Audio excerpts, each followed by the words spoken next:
오늘 말씀은 로마서 7장 1절부터 25절 계속해서 말씀 전하고요.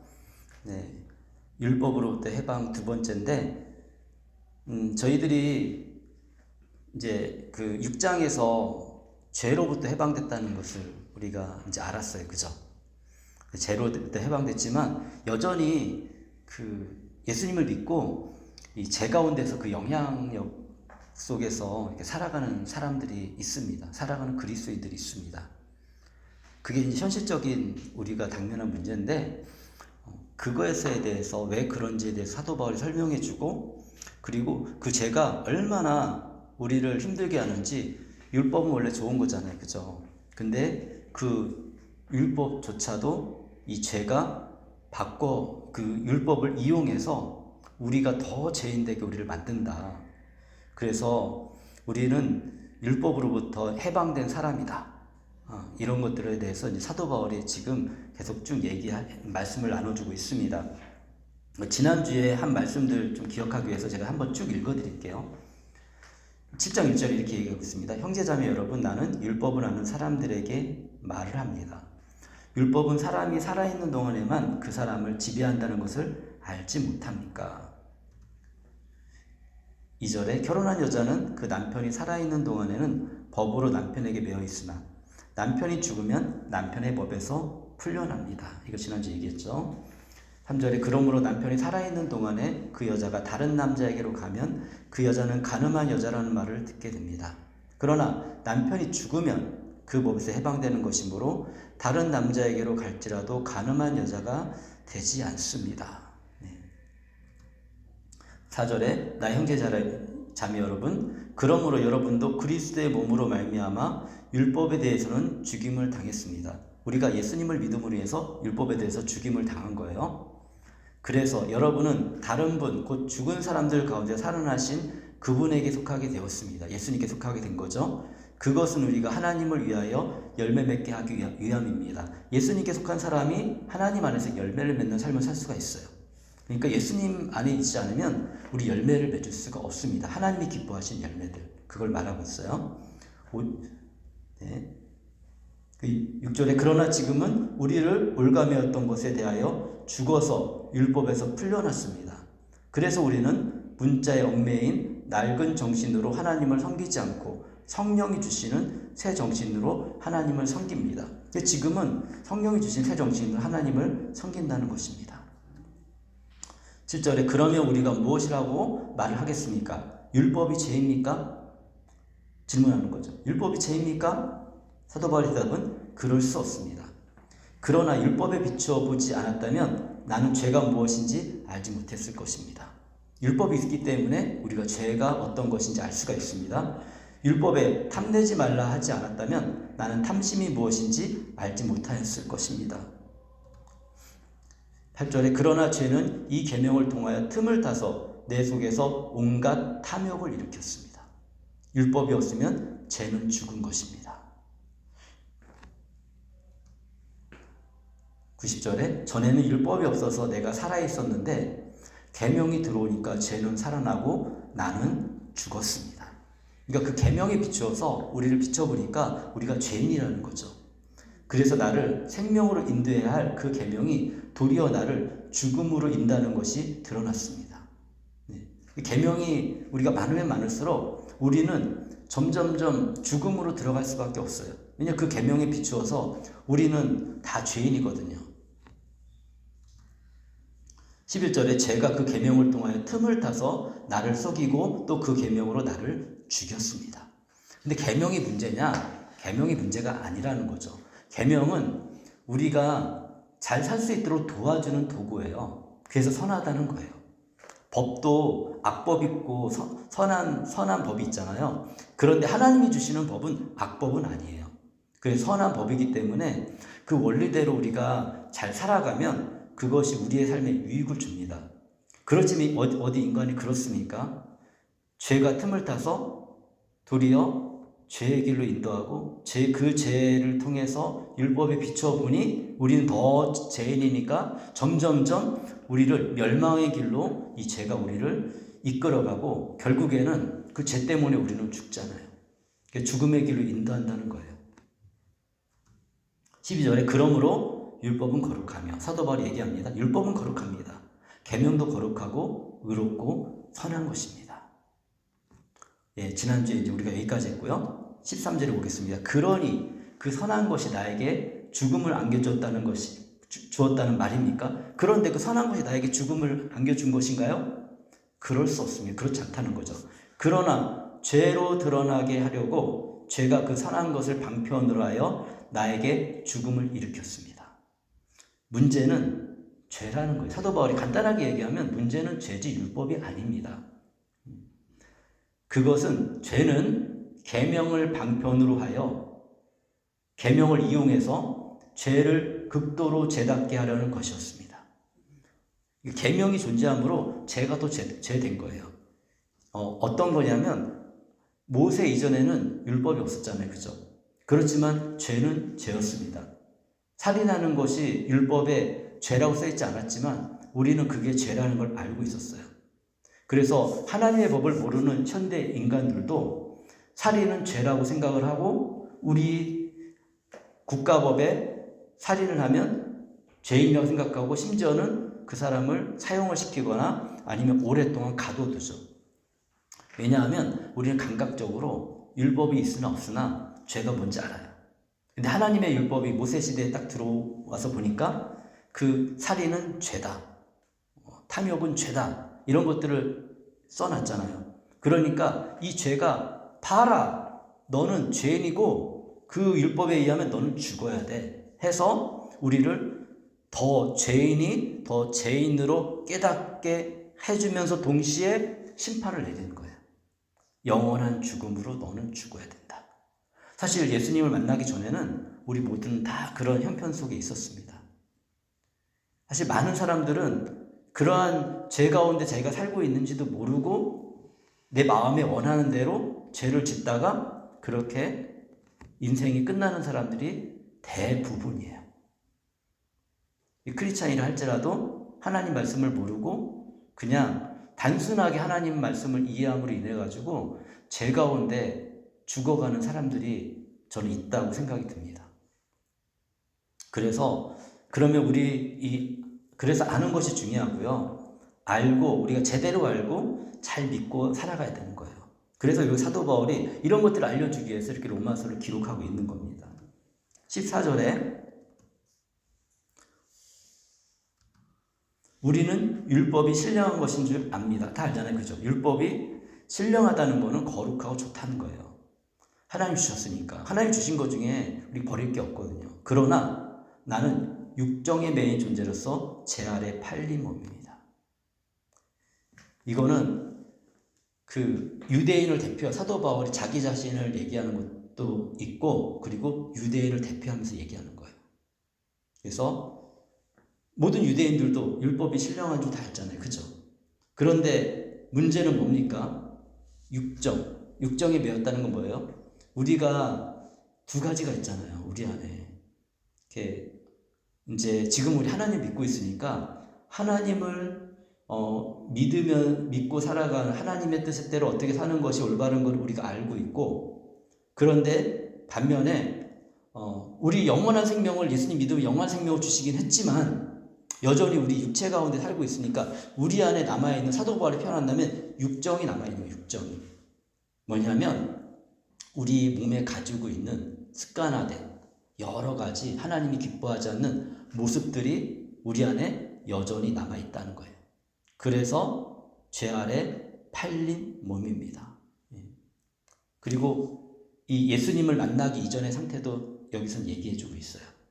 우리 예수님 만났지만 예수님을 만나지 않고 그냥 율법만 가지고 있었다면 훨씬 더 형편이 어려운 상황입니다. 왜냐하면 율법은 거룩한 율법을 가지고 있지만 거기에서 여전히 우리는 그 율법에 비추어서 죄인이고 그게 팔려서 결론적으로 뭐냐? 영원한 멸망을 받을 수밖에 없다라는 결론이 이미 나 있는 상태예요. 우리도 예수님 믿기 이전엔 다 그런 상태였습니다. 15절에 나는 내가 하는 일을 도무지 알 수가 없습니다. 내가 해야겠다고 생각하는 일을 하지 않고 도리어 해서는 안 되겠다고 생각하는 일을 하고 있으니 말입니다.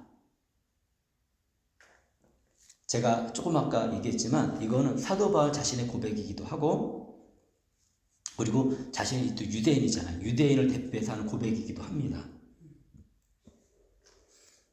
바울은 그런 경험을 예수님을 만나기 전에 했죠. 그리고 예수님 만난 이후에 사도 바울 서신을 통해서 보면 굉장히 신실하게 살고 있는 것으로 볼 수가 있지만, 사도 바울의 마음속에 갈등이 없었을까? 저는 이런 질문을 해보기도 합니다. 일단 예수님 만나기 이전에 사도 바울은 율법을 가지고 있었어요. 이 모든 유대인들에게 지금 얘기하는 거거든요. 그리고 믿지 않았던 우리의 상태를 한번 봅시다. 우리는 율법은 없었지만 국가법이라든지 가정법이라든지 뭐 이런 것들을 가지고 있었어요. 집안에서 이제 부모님들을 통해서 배운 그런 법들이 우리 안에 있었어요. 양심의 법, 이런 것들이 있었습니다. 예. 그런 법들이 있지만, 그런데 우리가 그것을 정말 하지 말아야 된다고 알고 있기 때문에 다 하지 않았나요? 아니잖아요. 우리 삶을 살펴보십시오. 얼마나 우리가 하지 말아야 된다는 걸 알면서도 행했습니까? 뭐 사람마다 살아가는 인생이 다 다르지만, 저 같은 경우는 도둑질하지 말라, 이거는 하나님의 법에도 얘기하고 있지만 세상 법에도 얘기하고 있고 가정교육에도 얘기하고 있지만, 저는 저의 유익을 위해서 도둑질을 해본 경험이 있습니다. 예. 예수님 믿기 이전에 이런 일들이 있었다고요. 뭐 이렇게 여러 가지 있잖아요. 우리 게으르지 않는 삶이 참 좋은 거라 생각을 하지만, 그죠? 그런데 우리는 게으른 삶을 살아갑니다. 예. 이런 것들, 이렇게 이런 것들이 바로 얘기하는 게 뭐냐면, 뭐를 하지 않는 것이 좋다라고 생각하지만 실질적으로는 하지 않아도 될 것들, 하지 말아야 될 것들을 우리는 하고 있으니 말입니다. 굉장히 진솔하게 솔직하게 얘기하는 거예요. 우리의 모습이 그렇습니다. 또 이거는 유대인 과거를 얘기하는 것뿐만 아니라 사실 지금 예수님을 믿고 있는 사람들에게 얘기하는 거잖아요. 근데 예수님 믿고 나서도 사실 비슷한 현상들이 우리 안에 있다는 겁니다. 있어요. 그런 모습들이 있는데 16절에 내가 그런 일을 하면서도 그것을 해서는 안 되겠다고 생각하는 것은 곧 율법이 선하다는 사실에 동의하는 것입니다. 예. 그렇잖아요. 마음으로 동의하는 거잖아요. 율법 그건 맞는 건데 내가 그렇게 하지 않고 있구나를 우리가 마음속에 깨닫는 건 율법은 선하다는 것을 우리가 인정하는 거다. 이렇게 사도 바울이 설명해 주고 있는 거예요. 17절에 그렇다면 그와 같은 일을 하는 것은 내가 아니라 내 속에 자리 잡고 있는 죄입니다. 예. 그런데 이 죄를 인식할 때 우리가 좀 생각해야 될 게 뭐가 있냐면 죄는 내가 아니다? 아니에요. 죄는 나다. 이렇게 인식을 해야 돼요. 어떤 사람들은 죄는 내가 아니다라고 인식을 해요. 내 안에 있는데. 그래가지고 죄의식을 안 갖거나 아니면 그 죄를 핑계에 대가지고 그걸 가지고 자기가 행하고 싶은 악을 계속 행한다는 거죠. 이런 사람이 참 굉장히 하나님을 닮았기 때문에 이 생각도 되게 빨리 들어가고, 그리고 적절한 이유를 잘 찾거든요. 그래서 그런 죄의식에서 벗어나고 싶고, 그러니까 핑계를 대는 거죠. 핑계를 대는데, 근데 사도 바울이 얘기하는 것은 우리가 그 같은 일을 하는 것은 이제 여기서 내가 아니라 라고 얘기하는 것은 뭐냐면 우리에게는 또 다른, 우리 마음속에 또 다른 우리 생각을 가지고 있죠. 그죠? 예수님 믿고 나서 특별히 예수님 안 믿을 때 사실 있긴 있어요. 어떤 생각이죠? 이렇게 행하면 이거는 나쁜 거야 라는 것을 우리 알고 있어요. 근데 죄의 힘이 얼마나 세냐면 우리가 이런 생각과 인격을 가지고 있어도 내 안에 있는 죄는 나를 그렇게 이끌어서 죄로 빠지게 한다는 거예요. 이거는 예수님 믿기 이전에도 그랬고, 놀라운 건 예수님 믿고 나서도 그렇습니다.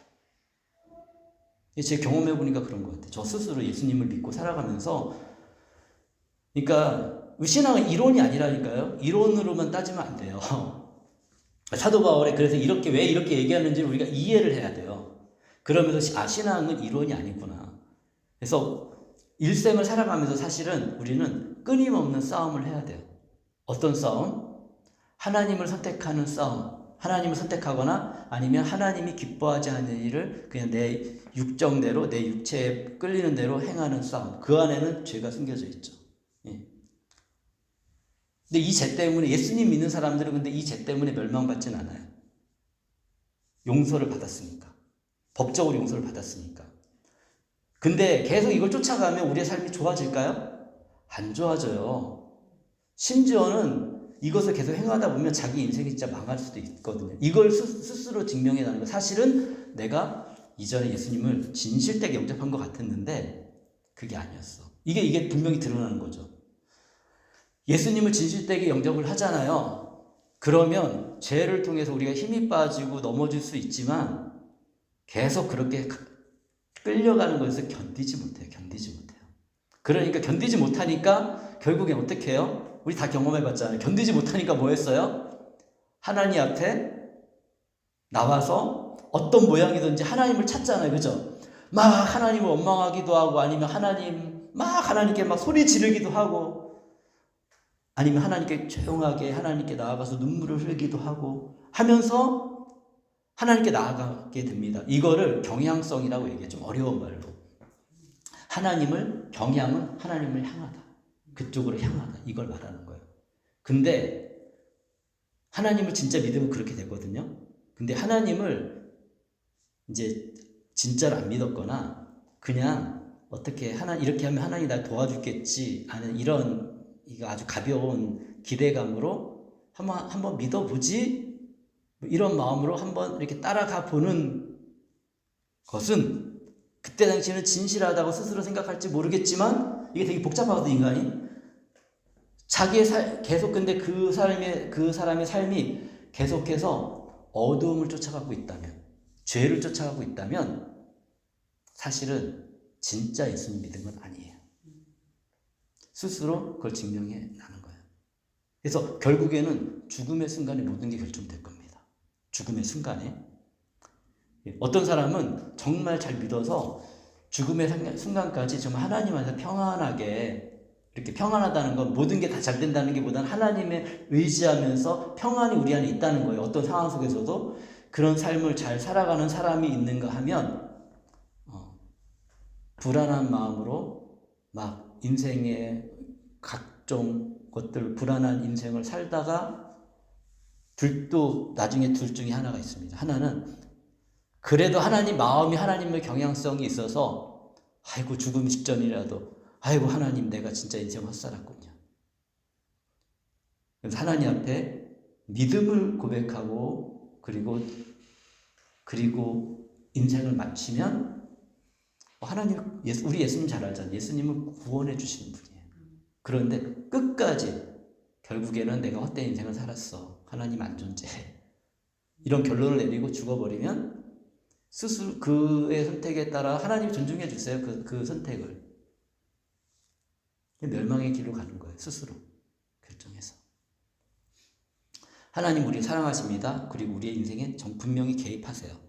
믿을 수 있는 기회를 주시고 그리고 돌이킬 수 있는 마음들을 주세요. 근데 그것을 끝까지 거부하고 안 들으면 문제가 되는 거예요. 그러니까 어떤 사람은 우리 속에 자리 잡은 죄가 우리를 자꾸 멸망의 길로 끌고 갈 수가 있어요. 이 자리에서 이런 얘기를 하는 건 우리가 그렇게 되지 말자는 얘기죠. 사도 바울도 이걸 얘기하는 건 그렇게 되지 말자는 거예요. 어떤 사람은 그렇게 멸망한 사람이 있으니까. 그 현실이니까. 18절에 나는 내 속에 곧 내 육신 속에 선한 것이 깃들어 있지 않다는 것을 압니다. 우리는 원래 선한 것이 없습니다. 나는 선한 것을 행하려는 의지는 있으나 그것을 실행하지는 않으니 말입니다. 사람이 그렇습니다. 사도 바울도 이런 경험이 있었고 모든 믿는 사람들도 이런 경험이 있고 안 믿는 사람들은 예수님을 모르는 사람들은 더더욱 이런 것들을 알지 못할 수도 있어요. 어떤 사람은. 그나마 우리는 하나님이 지성을 주신 이유가 있거든요. 지성을 주신 거는 뭐냐면 하나님을 알 수 있는 은혜를 베푸시기 위해서 주신 거예요.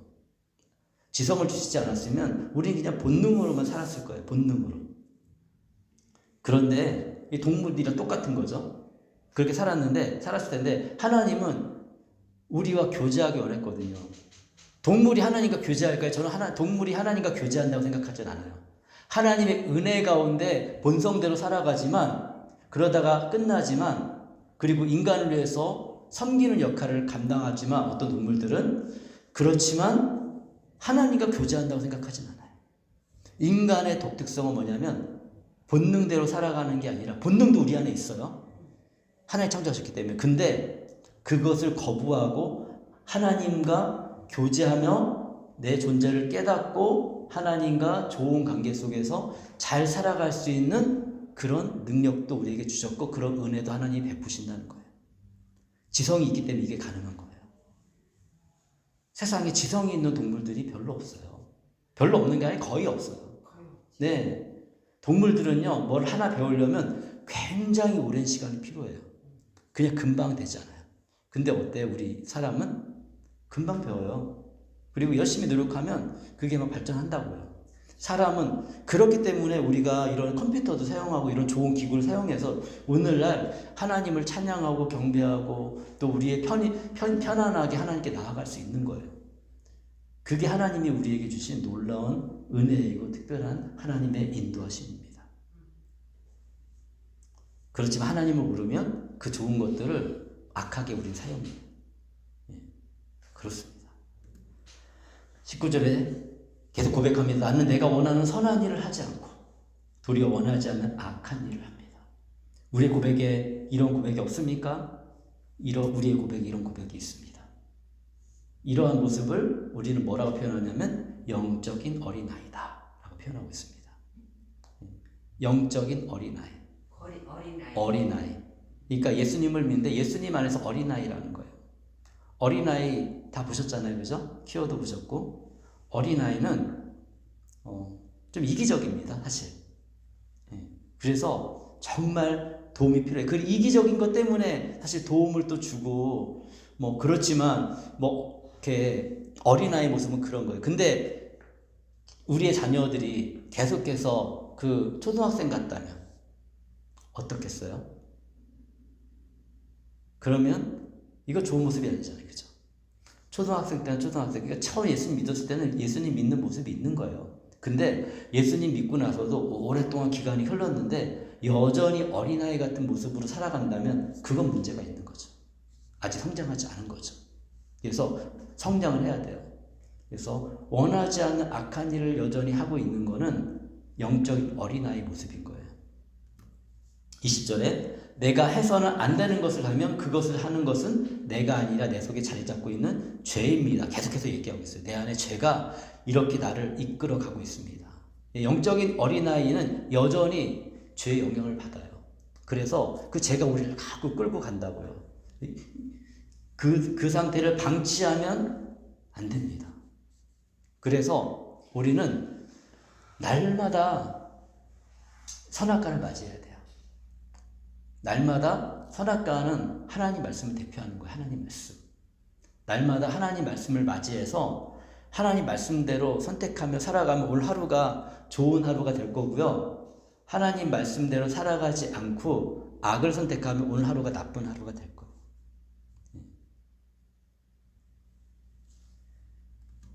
21절에 여기에서 나는 법칙 하나를 발견했습니다. 곧 나는 성을 행하려고 하는데 우리 마음속 한 구석에는 하나님을 경외하고 하나님 기뻐하시는 삶을 살고자 하는 의지가 있습니다. 그러한 나에게 악이 붙어 있다는 것입니다. 그러한 우리에게 여전히 완전히 버리지 못한 악들이 우리에게 남아 있어요. 그러니까 우리는 신분적으로는 죄가 없는 존재가 됐습니다. 예수님 믿음으로. 그런데 영향은 여전히 받고 있다는 거예요. 생각해 보세요. 그러니까 또 주변 환경이 다 그렇습니다. 주변 환경이 다 예수님 믿나요? 아니잖아요. 예수님 안 믿으니까 이 악의 지배에 당해서 살아간 사람이 훨씬 많아요. 그리고 우리 스스로도 자유롭지 않아요. 그러니까 푹푹 쓰러지죠.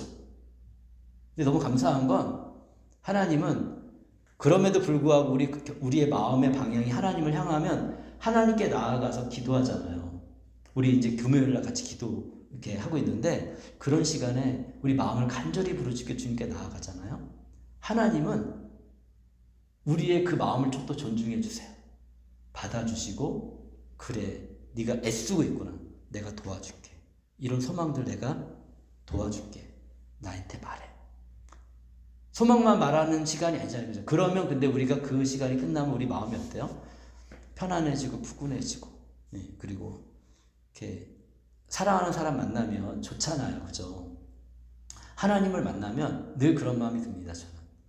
오늘도 하루를 시작하면서 하나님을 만났더니 너무 좋다.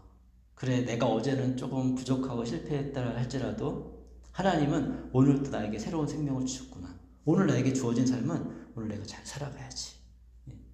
이런 기쁜 마음으로, 또 소망을 가진 마음으로 하루를 시작하면 하나님 정말 기뻐하시는 거예요. 우리 삶이 굉장히 분주합니다. 분주하고 되게 막 사람마다 삶의 환경이 다르니까 분주하지만, 그렇지만 제가 계속해서 말씀드리는 건 뭐냐면, 하루를 시작할 때 제가 경험해 보니까 진짜 좋아요. 하루 시작할 때 하나님을 만났어요. 아주 짧은 시간이라도 하나님께 기도를 하시고, 다른 것보다 우선순위를 그걸 가지세요. 그래서 뭐 씻는 거는 하나님을 또 만나기 위해서 우리가 정신도 차리고 만나는 게 훨씬 좋잖아요. 뭐 눈 부시시 해가지고 이렇게 우리가 그렇게 사람 안 만나잖아요. 그런 것처럼 하나님 만날 때도 우리가 좀 이렇게 몸도 좀 씻고 깨끗하게 이제 한 다음에 이렇게 하나님을 이렇게 만나는 거예요. 주의 말씀으로, 그리고 하나님께 기도하고 오늘의 삶을 이렇게 하나님께 맡기고, 아주 짧은 시간에 가능하거든요. 근데 하나님은 이거 자체를 기뻐하시고, 그렇게 하루를 시작하면 우리의 삶이 훨씬 더 풍성하고, 그렇습니다. 그런데 그걸 하지 않는다는 거예요, 사람들이. 사실은 하나님이 실질적으로 그런 거예요. 사도 바울이 얘기하고 똑같아.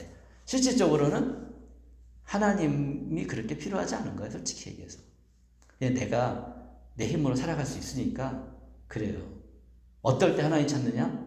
내가 안 된다는 것을 깨닫고 하나님 정말 도움이 필요하다는 깨달았을 때, 하나님 없이 살 때는 죄가 나를 사로잡아서 정말 오늘 하루를 망치게 만드는구나. 정말 이거를 우리가 알지만 이 죄의 힘이 얼마나 강한지 자꾸 망각하게 하고 잊어버리게 하고 의지하지 않게 하고 하나님과 멀리 떨어져 살게 하고. 성령님이 항상 함께 하시잖아요. 근데 우리 날마다 성령님을 생각하고 삽니까?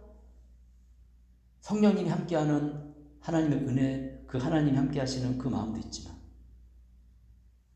그것을 기억하고 살아가는 게 아니라 자꾸 다른 데 기울이고 다른 데가 더 힘이 있다고 잘못된 믿음을 갖고 두려워하고 그렇게 생각하면 산다고요. 그러면 안 됩니다.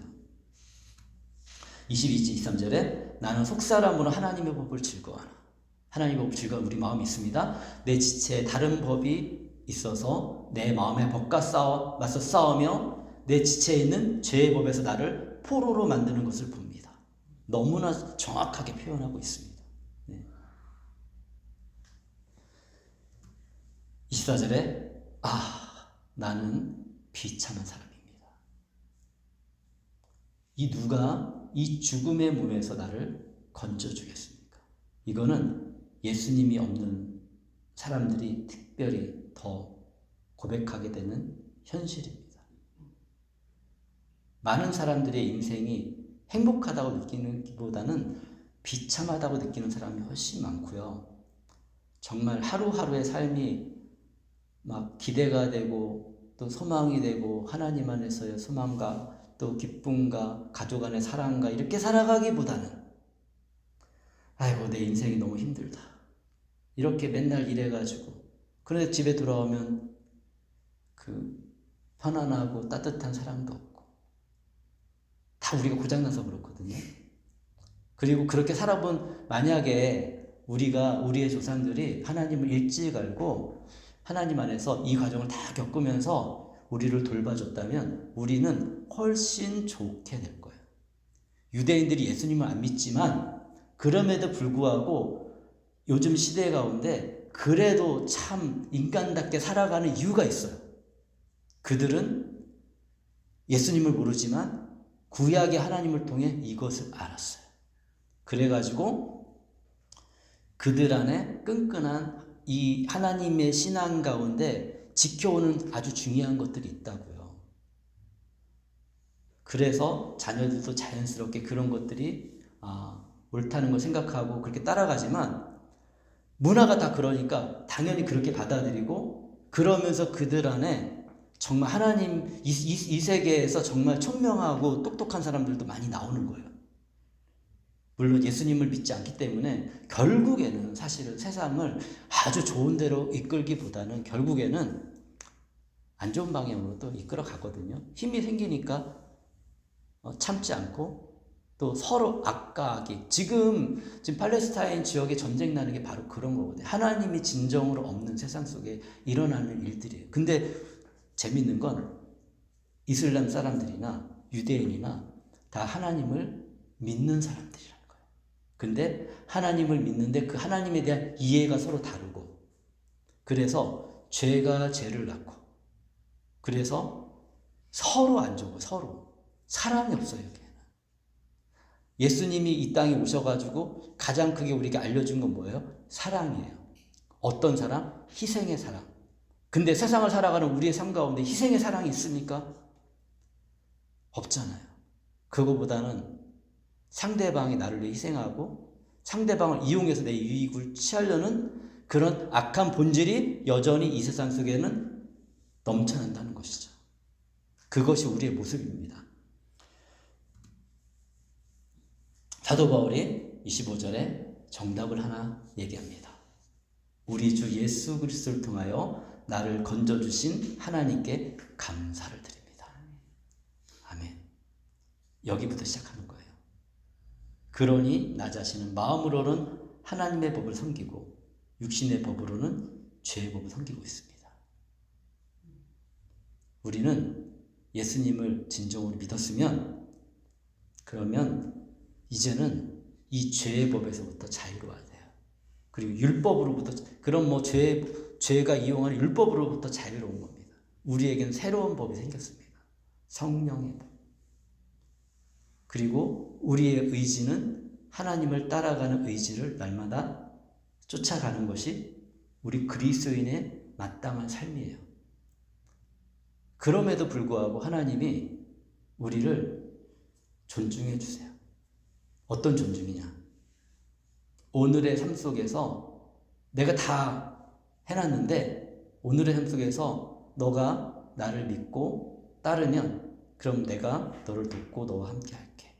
그런데 너가 여전히 이 죄 문제가 해결되는데 불구하고 그것을 잊고 죄를 따라가면 그래서 너의 삶이 어려워지고 힘들어져도 나는 그거를 인정해 줄게. 왜? 너는 로봇가 아니야. 너는 기계가 아니야. 너는 나와 사랑하는, 서로 교제하는 소중한 존재니까. 그래서 예수님은 기다려주세요. 사람에게도 그렇게 하지 않을 거예요, 우리가. 근데 하나님께, 우리를 창조하시고 모든 것을 주시고 참아주신 하나님께 너무 함부로 대하는 것 같아. 그냥 하나님 다 이해하시니까. 물론 그러신 분입니다. 그렇지만 하나님, 우리를 정말 돌봐주신 하나님이 가장 기뻐하는 일이 뭔지 한번 생각해 봐야 돼요. 그래서 오늘의 생각해 봐야 될 건 뭐냐면, 그럼 나는 이제 새롭게 시작하는 한 주 동안 어떻게 살아갈 것인가? 하루를 시작할 때 어떤 마음으로 하나님과 동행하며 살 것인가? 하나님에 대해서 내가 지식을 통해 아는 것 되게 중요합니다. 이렇게 지식을 통해 하나님을 알았는데 이것을 내 삶 속에서 어떻게 실천하며 조금 더 나은 하나님과 더 풍성한 삶을 살아가는 내가 될 것인가? 고민해보는 또 그런 시간이 됐으면 좋겠습니다. 이 시간에 우리 같이 기도했으면 좋겠어요. 하나님, 제가 그런 삶을 살아갈 수 있도록 제 마음에 힘을 주십시오. 은혜를 베풀어 주십시오. 같이 기도하도록 하겠습니다. 같이 기도하겠습니다.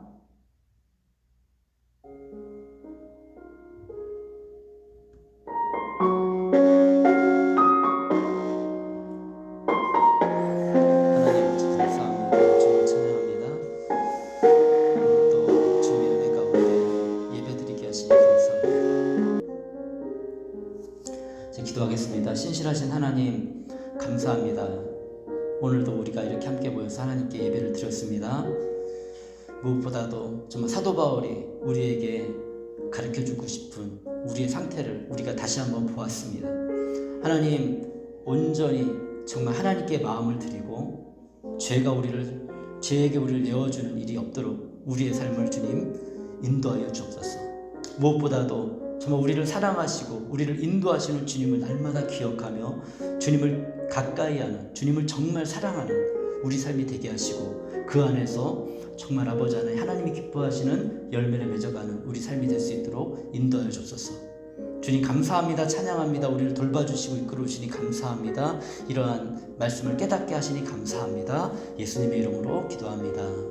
아멘. 이제는 우리 주 예수 그리스도의 은혜와 하나님의 사랑과 성령님의 함께 하심이 예수님을 믿고 예수님의 말씀에 따라 하루하루 살아가는 우리 모든 성도들에게 지금부터 영원까지 함께 있을지어다. 아멘.